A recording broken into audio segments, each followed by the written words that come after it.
Wine షాపుల వ్యతిరేక ఉద్యమం ప్రారంభమైంది. అది గుంటూరు నుంచినే స్టార్ట్ అయిందని చెప్పాలా. లక్కీ వైన్స్ అనేటటువంటి ఒక వైన్ షాప్కి వ్యతిరేకంగా మహిళలు రోడ్డెక్కారు. పైగా అక్కడ పబ్లిక్ అందరూ కలిసి ఆ వైన్ షాప్ వాళ్ళతో గొడవకు దిగారు.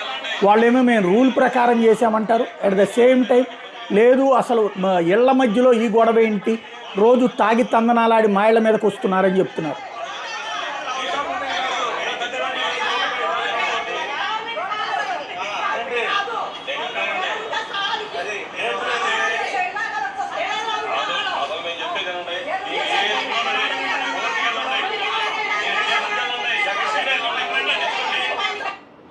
మీరు కోర్టులకు వెళ్తారో ఎక్కడికి పోతారో పోండి, మేము లైసెన్స్ పెట్టి తీసుకున్నాం అని వాళ్ళు చెప్తున్నారు.